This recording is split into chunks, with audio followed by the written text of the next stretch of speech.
Hi, everyone. Thank you very much for joining us again in another Tuesday discussion of Ayn Rand's essays. Today's essay is The Intellectual Bankruptcy of Our Age. So, James, could you guide us on what this essay is trying to say? What is the basic question that it's trying to address?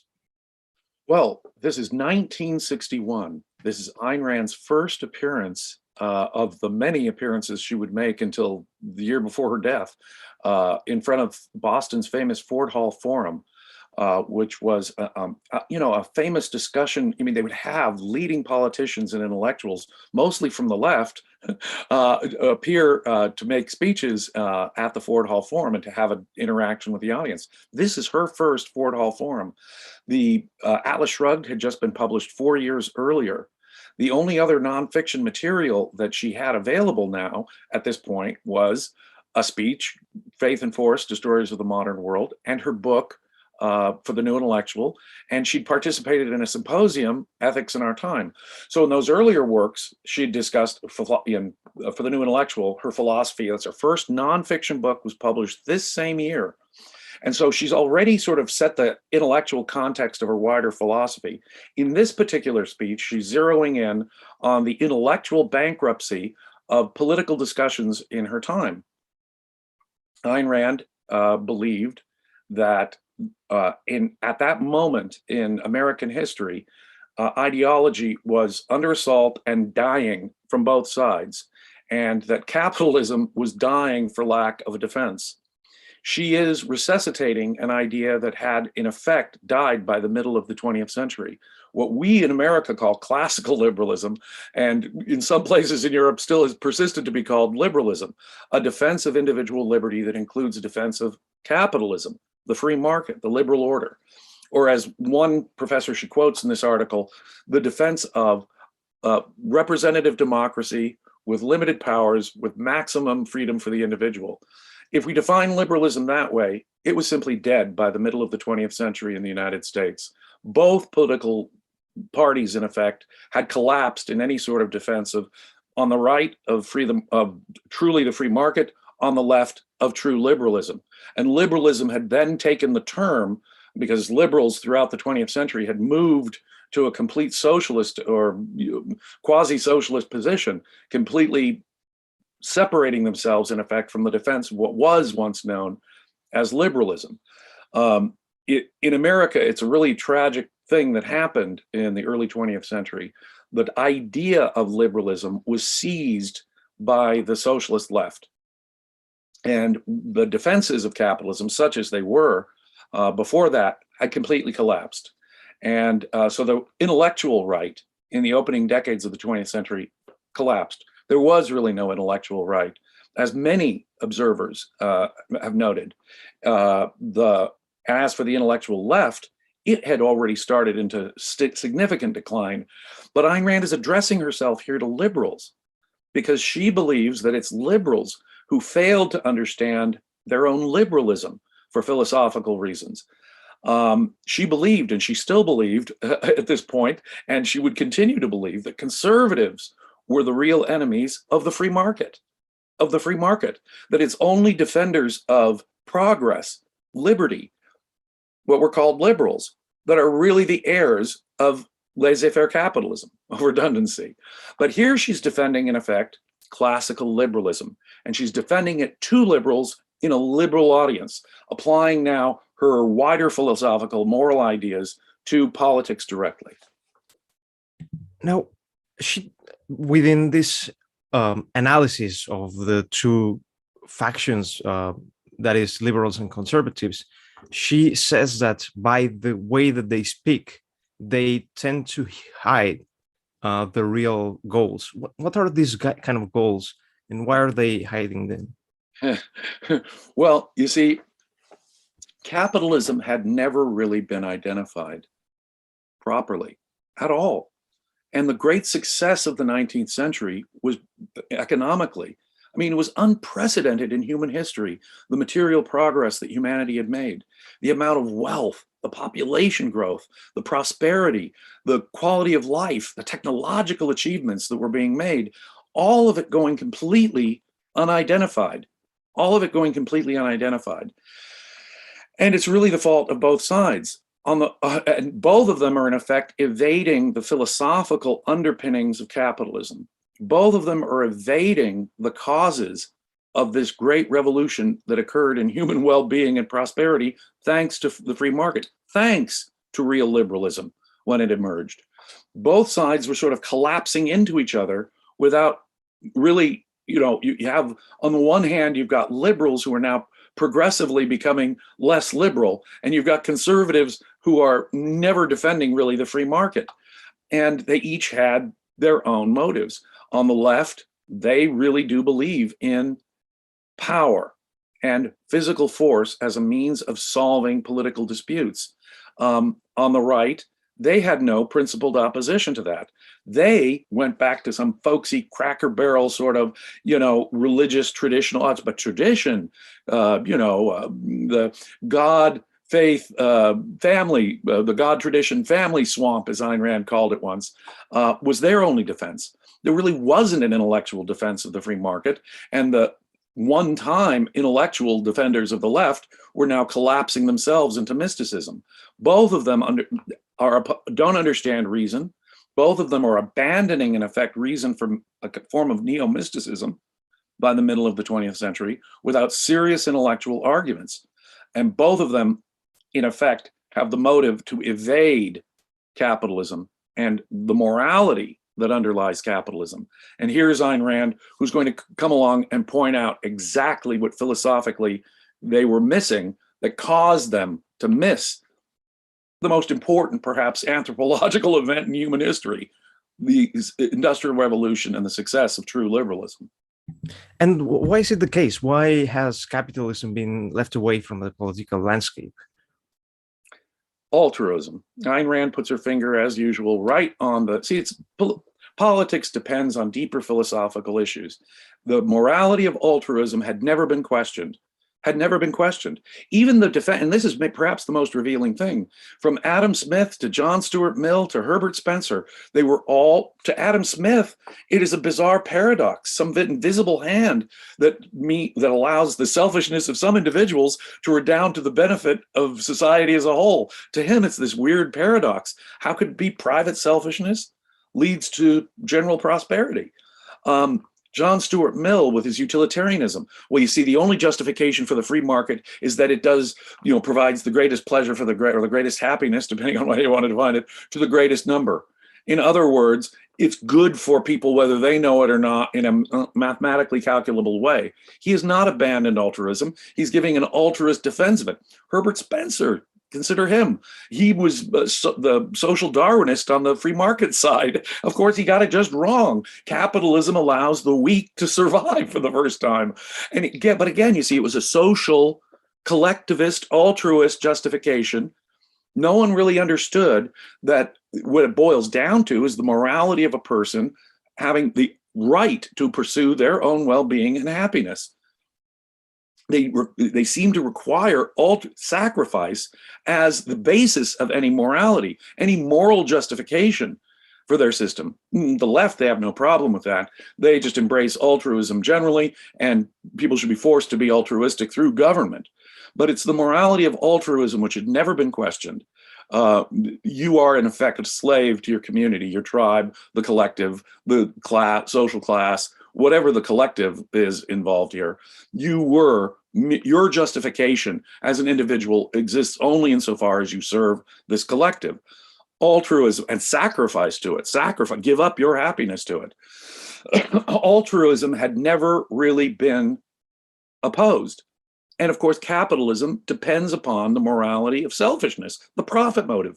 The profit motive itself needed a moral defense, and neither side stepped up to the plate to either understand capitalism as it was transforming the Western world, much less to give it its moral defense.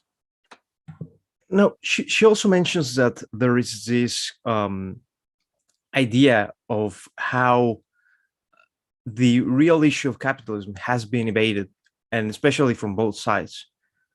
Particularly, she mentions the idea of trains in the 19th century, on how every blame on that was allegedly coming from trains or railroads in that time really came from the statist side of the intervention, and that the real issue has never been discussed, because she thinks that overall, if one takes into account the evidence, one will see that freedom should not be taken the blame, but actually the credit for the development over there.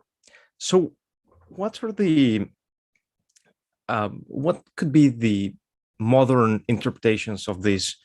What could be the kind of issues that are being debated in today's world in the same way that they were debated in the past? Just take the term crony capitalism. It misunderstands capitalism. It fails to distinguish between the very historical issues that she's bringing up. Let's talk about, for example, railroads in the 19th century. The first transcontinental railroad in America was built basically from a bunch of politicians and ex-politicians who went into business and got special favors from both the state and federal governments in order to complete this transcontinental railroad. Heavily subsidized, their monopoly was protected, subsidized by means of land. The government would give land to those who would, build a certain amount of railroad. It would be their land, so they would have the exclusive financial benefit, in effect, of this transcontinental railroad they were building. So with special monopoly privileges, so with special subsidies from the government, the first transcontinental railroad was built by a bunch of bureaucratic politicians. If you've read Atlas Shrugged, you know Orrin Boyle. It was a bunch of Orrin Boyles, basically, who said, we're going to build the first transcontinental railroad.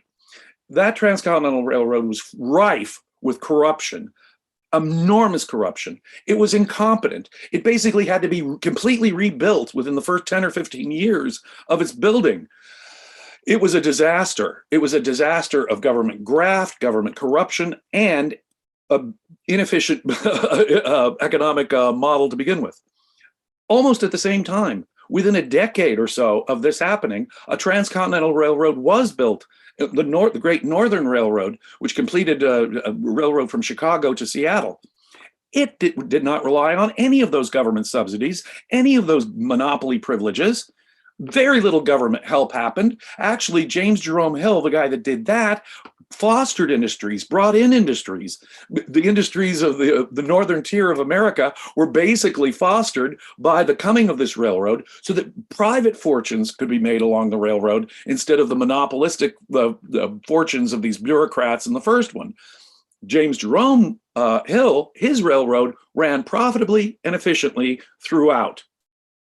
A failure to distinguish between the big four who built the railroad, built the first railroad out to California, and James Jerome Hill, who built the second transcontinental railroad, is exactly the distinction that is being ignored and confused and completely wiped out. And there's no understanding. You're just a greedy businessman out for profit. And they couldn't see any real distinction between those who were doing it by means of government force and special privileges from government, just like the medievals and just like the primordial economics of the past, and between the productive, independent businessman like James Jerome Hill, who was doing it all on his own without government. The productivity of the businessman, that was being ignored. In today's world, you see left and right collapse. First, without an ideology, the issues narrow. It's not capitalism versus communism on the one hand. It's this narrowing of issues down to the most narrow little, like Peikoff says, it's not about free trade. It's not even about free trade with Japan. It's not even about free trade with Japan in cars. It's about Toyota subsidies in 1984. So their vision becomes, without an ideology, without a consistent defense of capitalism, their ideologies become narrower and narrower and narrower. Today, you see that kind of collapse all around. We had, for example, just take social media.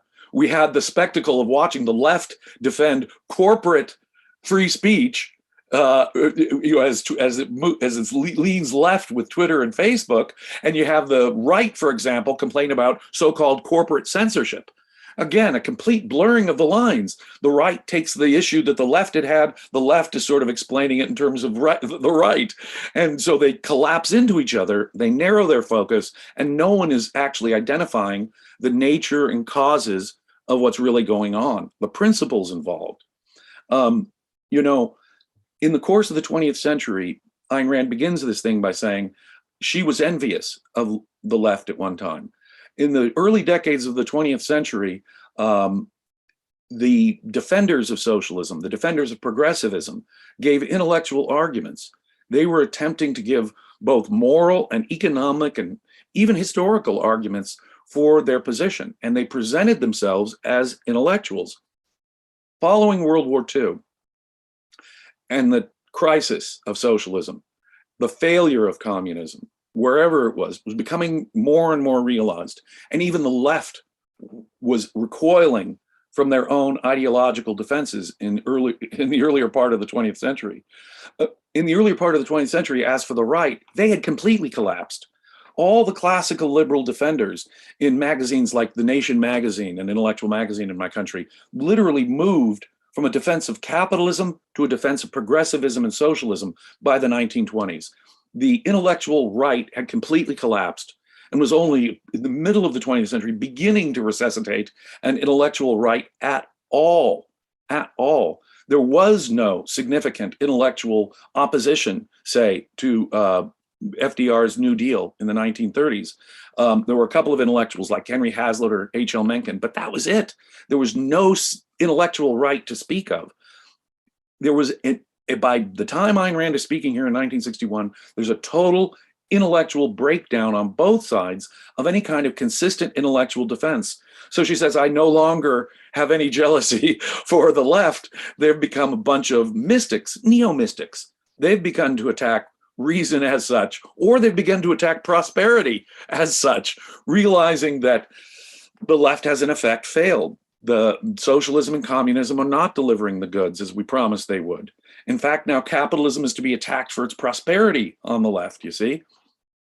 So it's this collapse of ideology, which is the direct responsibility of intellectuals. The same intellectuals who failed to identify what was going on in the Industrial Revolution and under capitalism, when capitalism, to the extent it was applied, was having a success. So failing to identify the actual nature and cause of capitalism, failing to identify that at all, failing to distinguish between those business operatives who were doing it through graft and government favor and those who were actually productive, independent business people, that kind of confusion, the direct result of altruism, a failure to check their philosophical premises, is the direct cause of the kind of intellectual bankruptcy that failed both sides, that caused both sides to fail to identify what was their positions. And so we have these bizarre paradoxes of, by this time, 1961, the totalitarian liberal.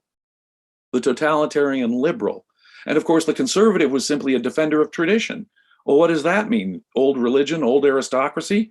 But it was by breaking the old aristocratic privileges. It was by breaking the old religious ideas that caused capitalism to emerge in the first place, for liberalism to actually emerge from the Enlightenment and produce the Industrial Revolution. So let us take a break, a small break here, and could you give us a glimpse of what is really capitalism, just for the benefit, just for integrating the whole system?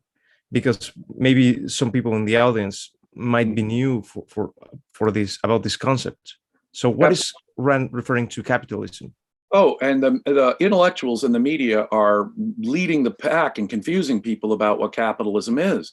I mean, there are people, the common word on the street is that, well, you know, some anarchistic hellhole where there's a war between warlords, that's capitalism, right?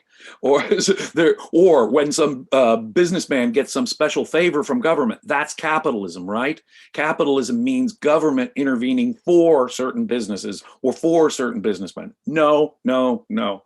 As Ayn Rand defines it here, capitalism means the separation of economics from government, the separation of state and economics, in effect the same idea and for the same basic reason that we separate religion from state. Same basic idea here, the freedom of the mind. That's how Ayn Rand identifies it. Ayn Rand elsewhere identifies capitalism, defines capitalism as the system that defends and protects individual rights, including property rights. So Capitalism is the ideal expression of liberalism in Ayn Rand's view. Capitalism is not to be confused with these mixed economy systems, these crony capitalists, we should call crony socialist systems. Capitalism means laissez-faire capitalism. It does not mean some compromise. It does not mean government helping business. It does not mean government regulating things on behalf of business. It means government stays out of voluntary transactions between consenting adults altogether. It's important to note here that the entire, Ayn Rand was a great critic of the Libertarian Party and a great many libertarians of her own time. Libertarianism, she was not friendly with. She believed that they were also philosophically missing the point. But there wasn't even that at this point. At this point, there is no group out there saying, hey, both civil liberties and economic liberties, you can't have one without the other. That the free mind, or as Ayn Rand says in Atlas Shrugged, that the free mind and the free market are corollaries. Those arguments simply did not exist at that time. Ayn Rand is here pioneering an entirely new approach to politics that was a shock, in effect, to the American audience in the middle of the 20th century. I thought it was a question of tradition and religion over here and the, scientific Marxism over here. I didn't realize, the false alternative and the package deal was accepted, and no one questioned the altruist morality that was underneath it all. But didn't people like Bastiat claim were more or less very consistent defenders of capitalism? And I think they even had some glimpses of the idea that a free mind and a free market are consistent with each other, maybe not corollaries, but something like that. Wouldn't you agree with that? Well, I don't think that Bastiat's great. I highly recommend Frederick Bastiat. He's one of my favorite writers of all time. And in the 19th century, there were defenders of capitalism. You would find the attack on slavery coming from defenders of the free market. You would find attacks on, for example, the brutal way in which Ireland was being treated by Britain economically. That was being attacked by the defenders of laissez-faire capitalism. You did have defenses. You had all those free market economists that I was mentioning, from Adam Smith to John Stuart Mill, who were trying to lay out the defense, at least John Stuart Mill earlier in his career, who was trying to lay out a defense of capitalism and freedom. But their defenses almost uniformly were collectivist defenses that this was better off for all of us in the tribe collectively. Individuals may have to suffer along the way. All that is still sort of part of it. And Christian altruism is the justification that they're all really giving for it. It's true that many of them, and Bastiat is one of the best, and there's no doubt about it. But even before that, in the Enlightenment, Auberon Herbert, for example, had defended freedom. You can go back to John Locke defending freedom as releasing human talents and stuff, but they never really understood the point of Atlas Shrugged, that the mind was the source of wealth, and that freedom is the basic social condition of the mind as such, and that whether it's a culture needing an absence of censorship to be vibrant and free, or whether it's the economy, that if you want material and technological progress, freedom is the condition for that as well. None of that had really been fully identified. To the extent it had been identified by people like Bastiat, it was being rejected and they were distancing themselves from it. Perhaps the only ones who weren't were the Austrian School of Economics in the late 1800s, who were still holding out for at least a more pure idea of capitalism. But even they were collapsing. Both the Republican Party and the Democratic Party, by the turn of the 20th century, had fallen into progressivist ideas.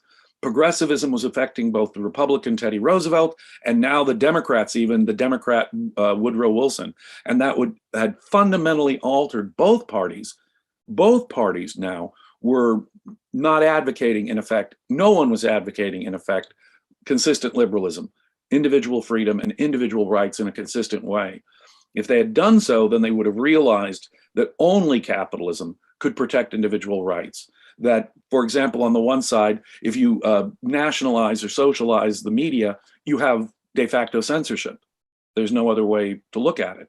On the other hand, of course, if you regulate the economy, you are going to go to hell in a handbasket and not deliver the goods, as people like Marx were saying. Both sides were sort of evading the issue, the fundamental philosophical issues. Neither side wanted to identify the philosophical issues that were at root, because Ayn Rand believed that if they did, they would have to have questioned altruism.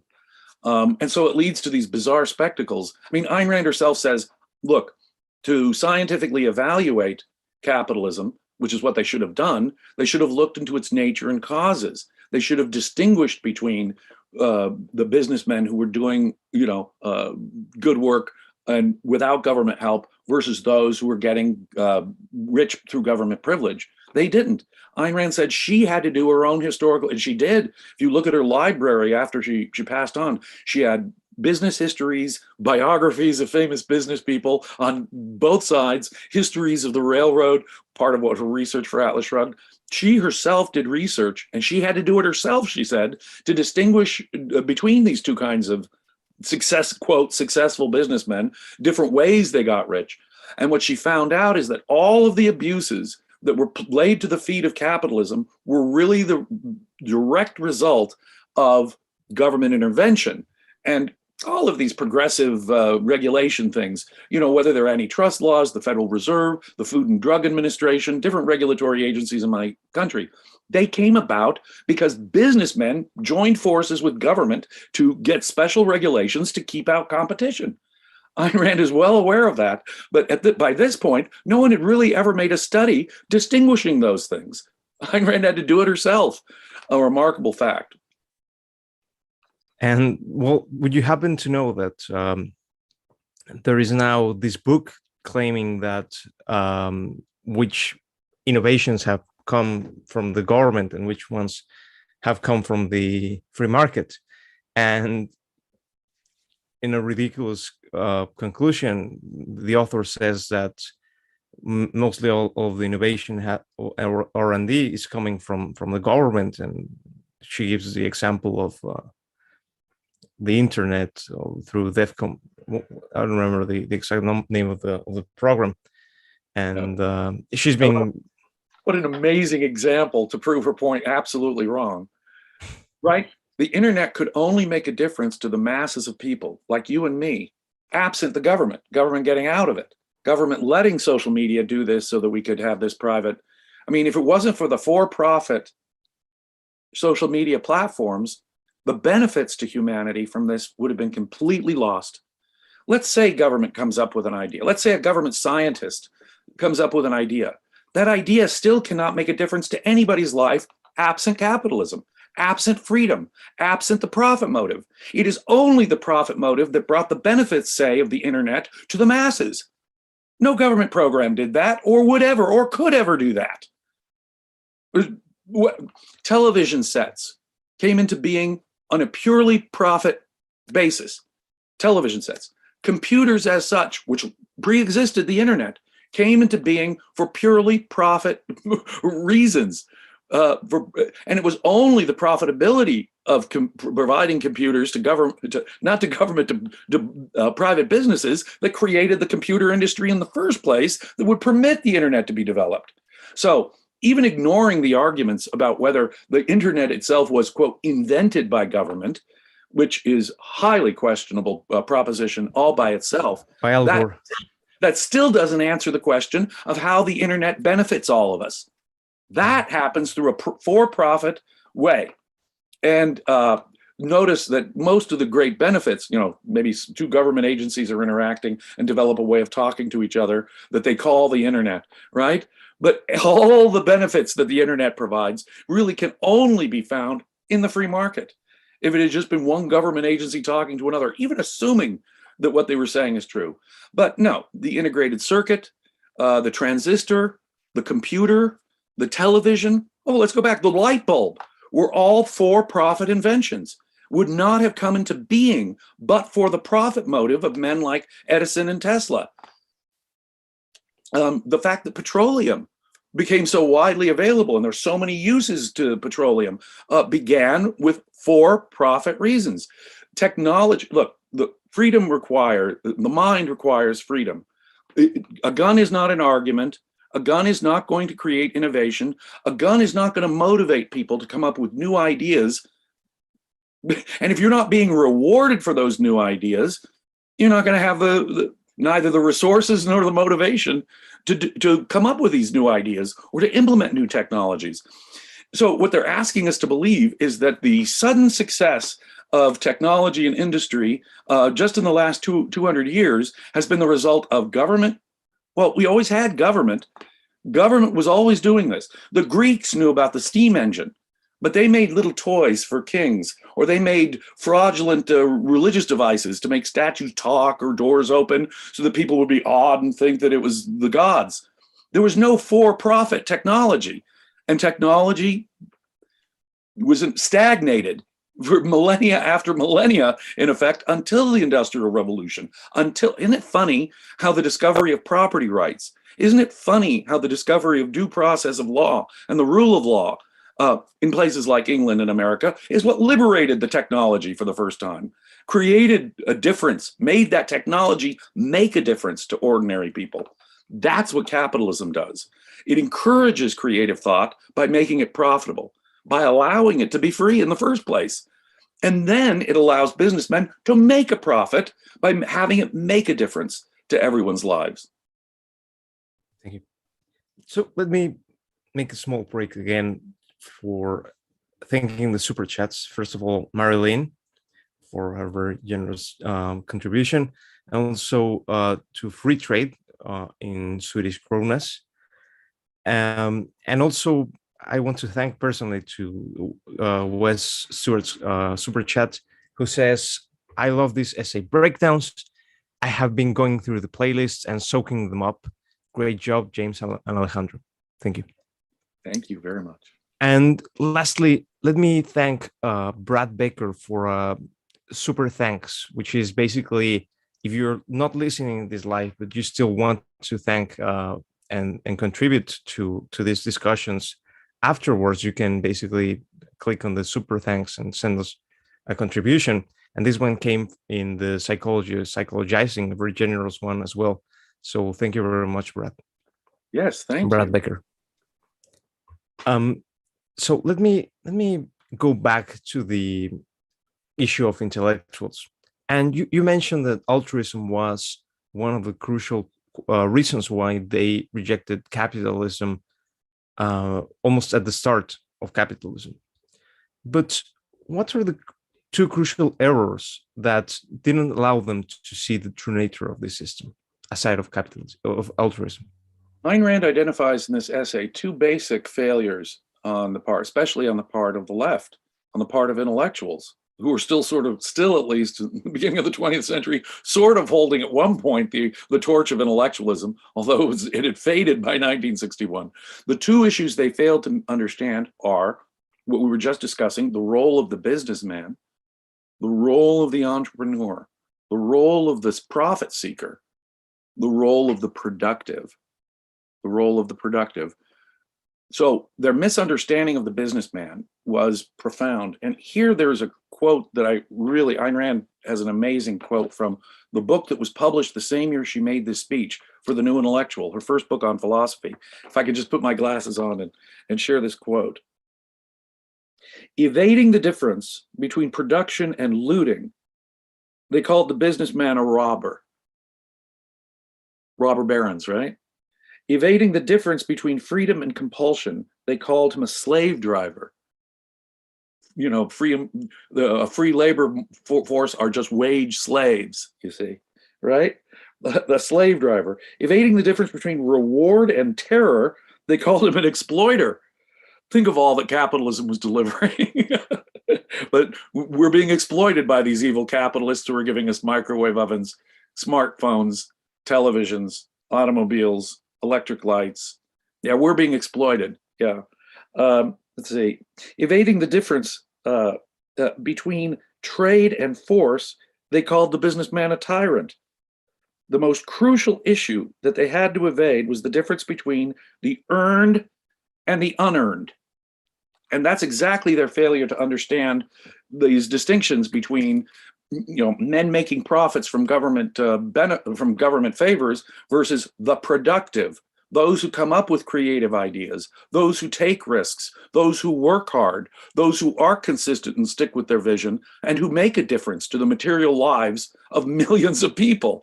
So in failing to understand the nature and role of the businessman, that was number one. And that was, well, let's face it, really big. But closely connected to that, and perhaps even more fundamental, is the role of force, physical force. No one had really questioned the idea that might makes right. Or let's put it this way, that might can make right to correct some kind of injustice, that somehow force, the initiation of aggressive, coercive force, can somehow be a good thing, a necessary thing. The belief that force is an appropriate way to solve social disputes had never really been understood consistently.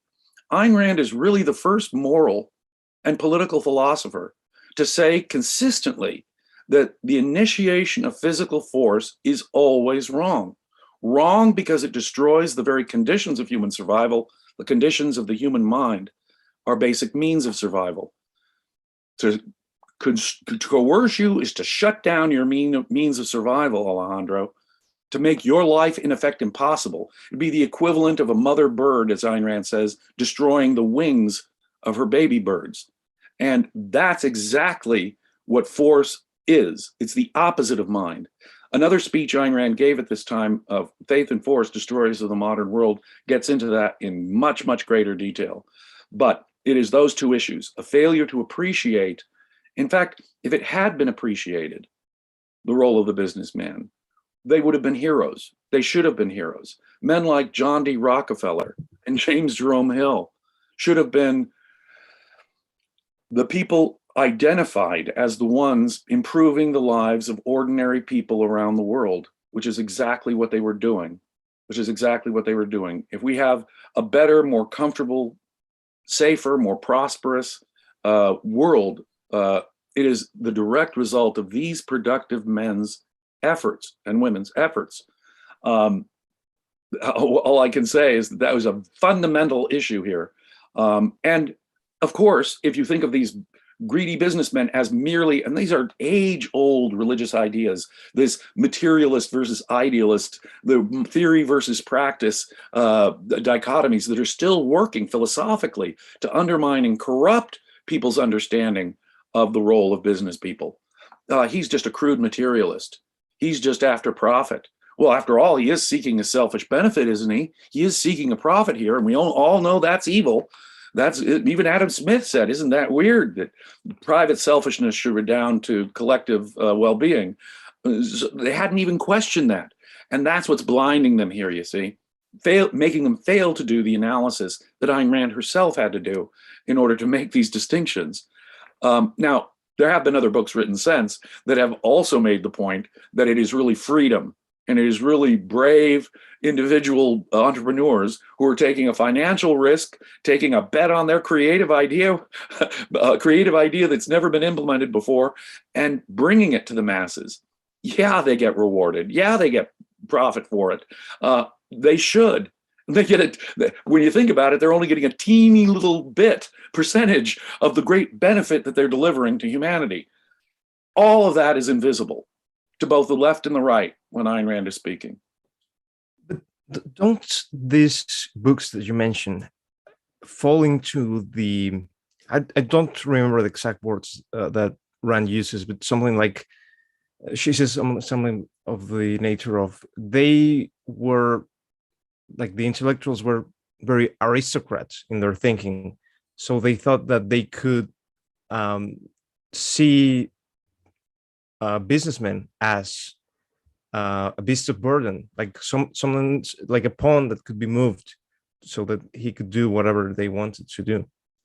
Yeah, they were these intellectuals are still trained by people like Plato, who think they're the philosopher kings, and that, our society is really just like a human body, of which they're the brains. And rather than realizing the creative businessmen were also the brains employing their creative intellect, they were just the arms, the muscles, you see.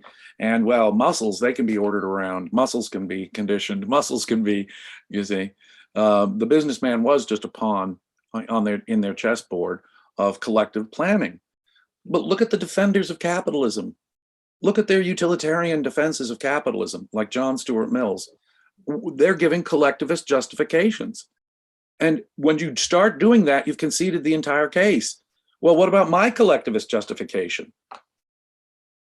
You've conceded the whole point.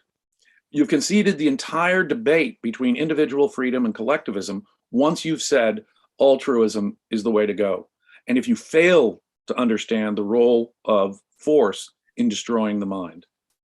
The nationalization of on the underground here in London relied heavily on one of John Stuart Mill's arguments, basically the idea that the goods are already here, so we can just keep up with them, keep the marginal costs going. And you'll hear it all the time, won't you? Material and technological and scientific progress is just automatic and inevitable, and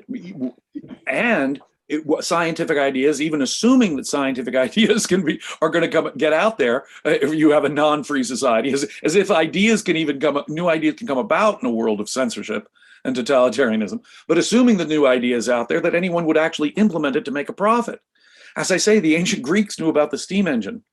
For 2,000 years, it did not result in mass production that affected the well-being of ordinary people. It was only the profit motive. It was only freedom that allowed that to happen. People being free to take risks, lose if they make if their idea doesn't work, they fail. They fail. If the idea does work, and if it does make a positive difference to people's lives, and only to that extent will the businessman make a profit. That distinction was never really understood. It is still not understood. Everyone thinks, scientific and technological and economic progress is sort of inevitable, even though we witnessed the Soviet Union being a basket case for the better part of the 20th century. Things just got worse and worse and worse. There was no material progress there, unlike in the semi-capitalistic West, mixed economy, I know, but in the semi-capitalistic West, they were actually making some material progress. The Soviets never did. Socialism has been a gigantic material failure over the last century, everywhere it's been tried, in any form that it's been tried. As Ayn Rand points out here, it is precisely the degree to which a country or a society has experienced freedom that they have also experienced prosperity as a result. The well-being of the ordinary person hinges on whether and to the degree their society has adopted freedom. Let me go through the second wave of super chats. First of all, Bonnie, thank you very much for your super chat.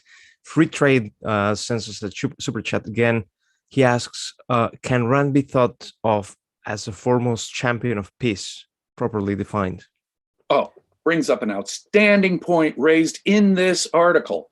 In this article, it is just as in Great Britain during the Victorian period, it was Gladstone versus Disraeli. Disraeli was the guy who wanted more economic intervention, and he's the guy behind British international imperialism. Gladstone was the guy who said, we don't need an empire, Great Britain, but what we do need is a free trade. And a similar thing happened in the United States. Perfect parallel happened in the United States. The fact is that Ayn Rand quotes, in fact, one of the founders of the New Republic magazine, one of the leading leftist political magazines in our country. The founder of it, about 100 years ago, was the guy who was actually saying, no, whoa, we gotta go militarily intervene in the world, just as we must intervene in our own domestic economy.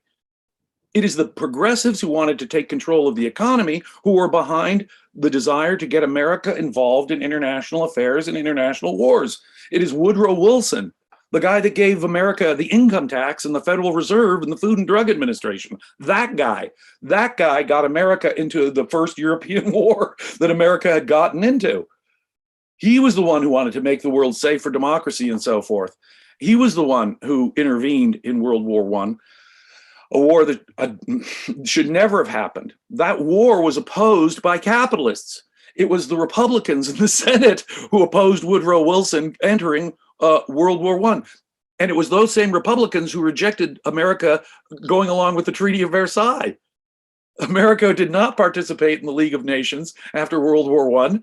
That was the great liberal vision, the new liberal vision, you see, the new leftist vision. Imperialism goes with socialism. Capitalism goes with peace. As Ludwig von Mises and Ayn Rand through the course of the 20th century repeatedly pointed out, and Ayn Rand quotes Omnipotent Government by Mises, a book, it's an old book, but I highly recommend people read it. The imperialists, the people who wanted international and wars and wanted to militarily intervene abroad, were the same people who were behind progressivism and socialism. And for a further discussion of this, you can see The Roots of War, which we discussed in this series as well. Did you see if I'm trading with a country? I mean, here we are only a couple of generations, 70, 80 years after World War II. It is inconceivable that America will go to war with Japan or Germany now. Mm-hmm. Germany and Japan, we were at aggressive war with both Germany and Japan through the early 1940s. Now it's inconceivable. Why? Why? We are enmeshed in trade. Both sides have an interest in peace, precisely because both sides' economy depends so heavily on this trade, this mutually profitable trade. Mutually profitable trade actively discourages war. And we've been told just the opposite. The communists were the ones who led the pack in telling us, no, it's businessmen and it's for profit. It's profit that leads to imperialism, when historically the exact opposite is true. And even in intellectual history, it is the Disraelis and the Herbert Croleys, right, who are the ones, the progressives, who are the ones responsible for war and imperialism. Let me thank you also, Jeff, for his contribution in Canadian money. And just as a teaser, in about an hour, you will be seeing a small clip from The Roots of War. That discussion that we had a couple of weeks ago will be published. Cool. You will see where.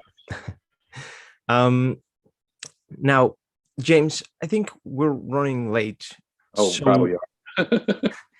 let me pitch you my last question. Okay. So Rand talks about these people who have been left away from any political camp. If they want to be rational, and they want to advocate for freedom, they really don't have a camp. And I think this is true still today. What would you say to these people? What would you tell them to do to find an ideology to cheer for? Well, I would tell the conservatives, you're not going to find it in tradition. You're not going to find it in ancient history. You're not going to find it in kings, in aristocracies. You're not going to find it in ancient pharaohs. You're not going to find it in religion. There you will find altruism, collectivism, advocacy of a form of dictatorship. Maybe they're hereditary, aristocratic, or religious forms of tyranny. I would say to the left that you're never going to find it in totalitarianism. You're never going to find it in socialism. As such, socialism is inherently tyrannical. Socialism is inherently poverty-inducing, stagnation-inducing. And so Ayn Rand says it in a lovely way towards the beginning of this article. I'm trying to address the non-traditionalist conservatives, that sounds kind of paradoxical, and the non-totalitarian liberals. Hopefully that sounds a little less paradoxical, but entirely paradoxical. In the 20th century, when the Soviet Revolution happened, the Communist Revolution happened, so many American intellectuals fell in love and thought the Soviet Union was the great experiment, the noble thing. There were American intellectuals that went over to Russia John Reed and Max Eastman and a whole crew of others went over to Russia because that was the great noble experiment. And even through the course of what Lenin did and Stalin did, both of them repressing all individual freedoms, intentionally starving tens of millions of people, Stalin joining up with Hitler to invade Poland, and so forth, and so on, and so on. So as Ayn Rand identifies it, wait a minute here, we have leftists who are still mouthing defenses of the Soviet Union, totalitarianism. So, but she didn't think that that was really the left or really the right, that there must have been some people out there who were believers in capitalism who weren't believers in ancient aristocracy and religion. There must have been liberals out there who were non-totalitarian. So she says, I'm trying to address myself to the non-totalitarian liberals and the non-tradition bound conservatives. But they had no camp. The Democrats and the Republicans, and still worse, in the intellectual camps, they had no defense. And you're absolutely right. Apart from Ayn Rand, apart from us, there is no alternative. There really isn't. There is no welcoming alternative for the very group that she was trying to address. But I still think they're out there. I still think there are people who really do want for both freedom and prosperity and can understand the relationship between the two. Thank you very much, James. Thank And you. I think James, that you will be, as these discussions get older, you will be a voice for the people who are non-totalitarian liberals and non-traditional conservatives who want to hear something different. You will be Thank you here. so much. Your questions are always outstanding. I think you're on your way to being such an advocate yourself, Alejandro, and I always appreciate these discussions. Your questions are always on point, always very intelligent. Thank you. You know, folks, if you like this kind of programming, if you think that non-traditionalist conservatives and non-totalitarian liberals need a home, need a voice, this is it. We're doing that here at the Ayn Rand Center UK, trying to create an international community that does appreciate the relationship between prosperity and freedom, between freedom and the mind. And if you think this is important programming and an important message to get out, if you think these essays, as I do, are even more relevant today than they were when Ayn Rand first wrote them, please consider becoming a member, a subscriber to Ayn Rand Center UK to help us keep the lights on around here. It really makes a difference, and your contributions make a huge difference. And you get all kinds of benefits. They've started a Fountainhead reading club. Just today, we have a university professor and a high school teacher who've taught the Fountainhead repeatedly, leading a discussion of the Fountainhead. And on Sundays, for example, only for paid subscribers, we've started a discussion group on Leonard Peikoff's Ominous Parallels, which compares Weimar Germany's culture before the rise of Adolf Hitler to the contemporary American culture as it's increasingly become, again, more relevant than ever. But if you want to participate, and you can really participate in those Sunday workshops that we do on these things, like Leonard Peikoff's Ominous Parallels, you got to be a paid subscriber. So hit like, subscribe, share, and then hit join, and you'll get all these benefits, and you'll help us spread the most important message that needs to be spread. Thank you very much, James. Thank you.